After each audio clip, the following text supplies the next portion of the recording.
Airbus SE is courting China with its first wide-body jet facility outside Europe, positioning the company to chase billions of dollars in potential orders from an aviation market that's set to become the world's biggest within a decade.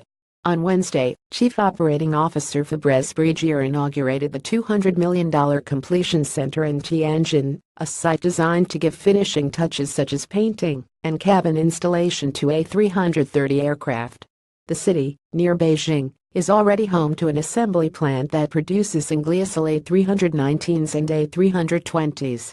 There's a direct connection between your investment, your capabilities to demonstrate that you care about the Chinese industry, and at the same time your market access, Brigier told Tom McKenzie in a Bloomberg television in Tianjin on Wednesday. To prove his point, he said the plane maker's market share has risen to almost 50% from 20% since their investment in the narrow-body assembly plant. The A330 for Tianjin Airlines at the Airbus Completion Center in Tianjin. In a race to earn Chinese goodwill, Airbus and Boeing Company are moving parts of their manufacturing and supply chains to a country the U.S. company estimates will need $1.1 trillion of aircraft over 2 decades, and where the government still makes key purchasing decisions. For China, which has its own aviation ambitions, the A330 center is a coup of sorts in its chase to build its own commercial planes. The Toulouse, France-based maker may even look at adding A350s to its China plan in the future, Brigier said.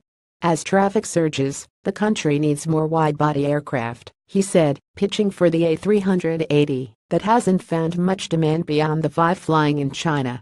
Made in China. Besides the political decision to woo China, where policymakers want companies to manufacture locally under a Made in China 2025 blueprint, the two aerospace giants are also moving delivery closer to customers in Asia to help ease the strain on the plane makers' existing facilities. The first A330 off the new line will go to Tianjin Airlines. The facility aims to roll out 2 planes a month in a year.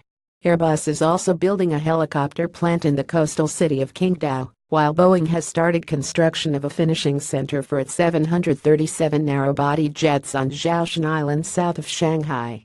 Besides these facilities, the two are also in joint ventures with units of State-owned Aviation Industry Corporation of China, or AVIC, to supply aircraft parts. China naturally wants to capture back some of the value in its purchases, said Will Horton, a senior analyst at Coppice Center for Aviation in Hong Kong.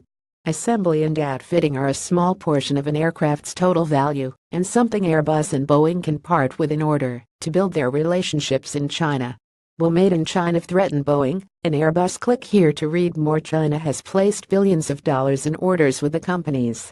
In July, Airbus won contracts worth $22 billion to supply State-owned China Aviation Supplies Holding Company with 100 of the A320 series jets and 40 of its latest twin-aisle A350s. In 2015, plane makers won orders valued at $102 billion for some 780 aircraft. A travel boom is making China a lucrative market for planes that can fly short and long haul. The number of people flying to, from, and within China will almost double to 927 million by 2025 and reach 1.3 billion by 2035, according to the International Air Transport Association. China has always been thinking about being involved in all aspects of the aviation industry, said Mohsin Aziz, an analyst at Maybank Investment Bank PhD. In Kuala Lumpur, manufacturing is the last part they need to build on, but it's also the most difficult part. Having a center for both wide and narrow-body aircraft will be good for China. With assistance by Dong Liu and Kaiying Park,